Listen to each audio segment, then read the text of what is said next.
Alrighty, so this video I'm just going to describe some of the cast shadows I'll be putting in here, and I'm going to also just talk about a few that I already have put in here.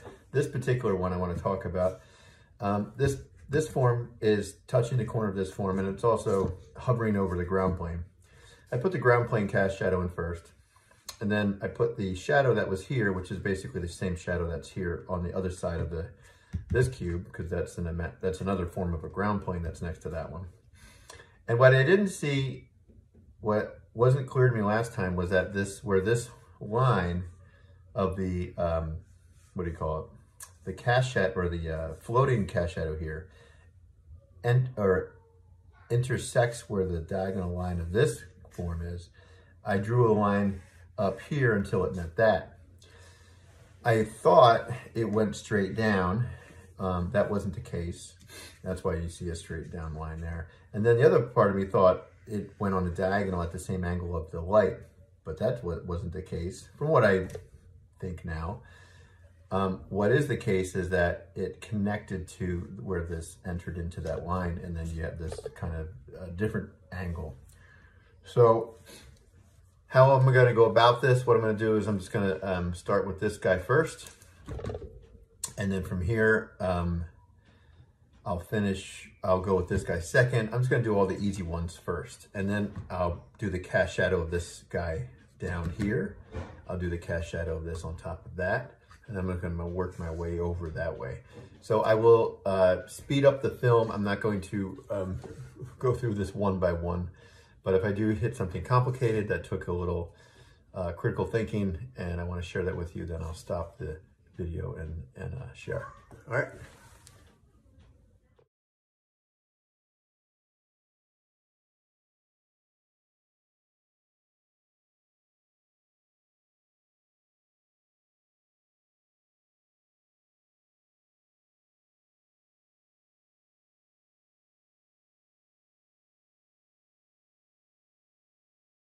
Put down all the cast shadows that are easy ones in terms of just this is considered a ground plane if you think about it. It's just this cube is next to this cube because this acts like a ground plane, so it's the same exact approach.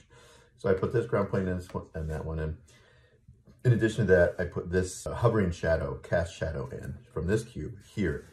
And when I was drawing the shape in of the cast shadow, it didn't meet up perfectly at the corner that I wanted it to meet up from. And that's probably a combination of a couple of things, because I'm using these corners and drawing it down, and this isn't machine made. There's human error, so there's little tiny parts that you might miss. The corner here might not be perfect. The corner there might not be perfect. So when you draw this line down, it might not line up. All that, there was a subtle little gap between here and here, and I just filled that gap in. So basically, it just worked out that, and this is how it should work out, is that this shadow, this cast shadow, is adjacent to the shadow with it, so that it all becomes one even tone. So when you fill this in, and because you don't see the tone on this form, this is actually hovering above it, or in the same line with it. So a cast shadow wouldn't be on this guy from here, maybe from this guy down, and I'll figure that out as I go. So what I'm going to do next is I'm going to figure out the cast shadow of this guy hovering on top of this form. It most likely will miss this guy, and it might go down on the ground plane, but we might not see any of it because this is covering it. But we'll figure that out as we go. And the next one, I'll figure out this hovering one. It's going to hit this guy, and I believe we finished this one. And then this hovering one, it's going to hit this, and it's going to go out here. Oh, and then this guy. And then this one here, I think, is adjacent to this one. So there should be, I believe, I have to double check that one, but there should be a cast shadow here. And that's basically it.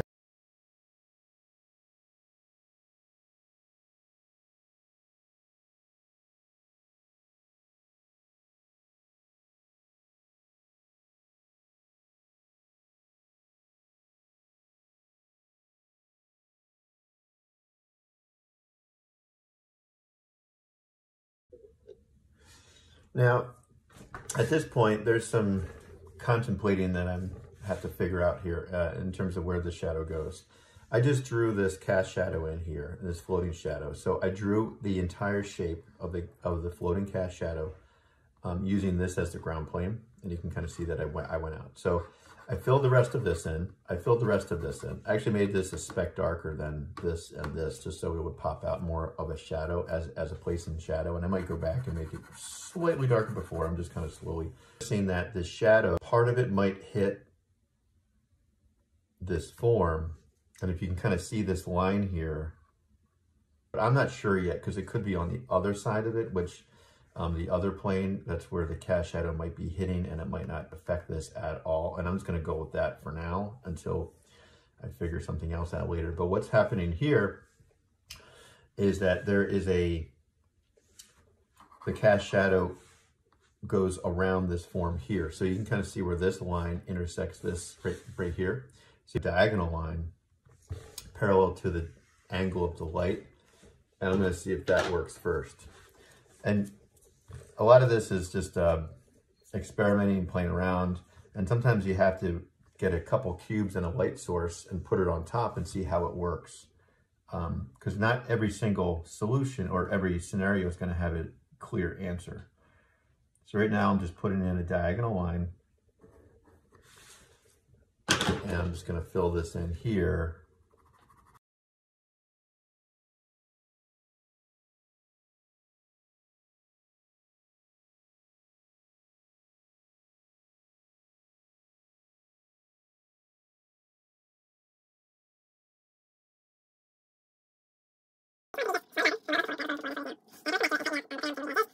Talk about what I just did. So this guy's floating. I drew in the diagonal lines, and I drew in diagonal lines for this guy. And then this guy's floating. I drew the diagonal lines for this guy. So this guy's floating on top of this one. The top of this is the ground plane for this form. So that's where I started with the corner, and then I worked my way out. And then so part of the shadow is on top of this. And then also this cube down here, this shadow hit this cube down here because there's a space between here and here. So what I did is I drew, this was actually pretty tricky, and I wish the time-lapse video picked it up. But if you follow this orange line right here, you can see where the bottom of this cube would be. So it's right here, and you can see this line that I have right there. That is the line one cube down, similar to what was here, because this is a new ground plane for this guy. So I had to figure out where this guy exists in terms of the ground plane, and it's over here. So I pulled this guy out all the way until this line met that line, and then I started to put my shape in, and only a portion of the shape was on top of this, and that's all I had to do. The rest of the shape is on the ground plane. You can't see back there, so I didn't really have to finish it. So I filled this in, and where this ground plane met this, or where the shadow met this top of the cuboid, I connected a line from here to where this shadow ended on this. And I just connected a line, and I filled that in all the way with a darker value because it's going to follow that line. And then when I put this guy in, part of it hit right here. As you can see, there's a line there. So part of the design, and you can see I started to put that shape in. I didn't finish it. All I needed was that information there. And then also it's on the ground plane here. And how do I figure out the ground plane? So again, I had to go all the way down to the real ground plane, make a line all the way out until it hits that back corner. So you can kind of see this back corner line until it hits that diagonal line that I put in. And then that's where the shape starts. So I put the shape in. A couple of things. The shape probably should have started closer to the cube, probably right on the cube. It started a little bit on this side, which is fine. It's just human error. So when I put my lines in, maybe I didn't have it perfectly straight. When I was using these guys, maybe it slipped. There's a lot of reasons why that could have happened. Not a big deal. All I did was just put this, I filled it in because it's all going to be one continuous shadow and it's such a minor detail that it's not a major deal. So, and then I connected where that shadow would have touched this cube and I put a line in, and notice that line that goes in is not parallel to the ray of light. The only one I put parallel to the ray of light was right here. Notice this one's not parallel to the ray of light either, because this hits that as well. So that's finished. And then there's also this guy here, this floating form. So this floating form, if I drew my diagonal here, right?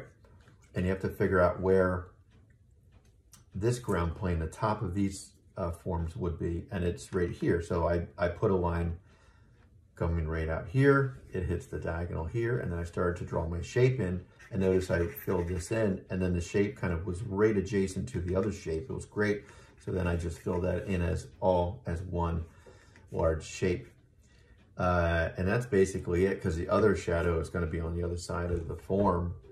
And the only thing that I have left, I just noticed this now, is this guy.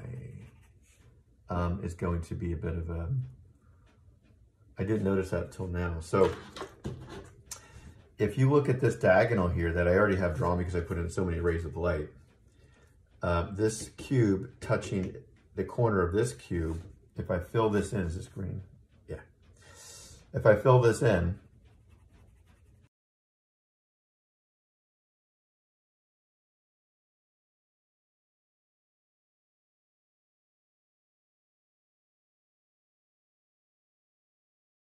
plane goes up. So this whole thing will be dark. This whole thing will be dark because it's on the ground plane. This is not on a ground plane. So this will just be part of it, or not on a ground. There's not a cube right here to block the light, I think. Some of this is guessing. Some of this is precision. So these will just be a little darker.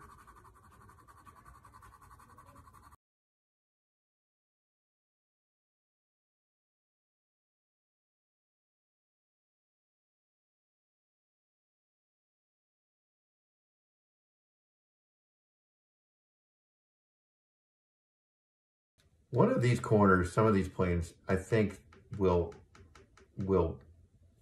affect this. And I just have to sit with it for a while and figure that out. It might completely miss it depending on the angle of the light, because if you hold a light above, if you angle it on its side, you can get the shadow to lay on top of this plane. But if you put the light up higher, then it's going to miss this. So maybe that's what's happening right now. So I'll figure that out later. For now, I'll fill this in, and basically I'm done.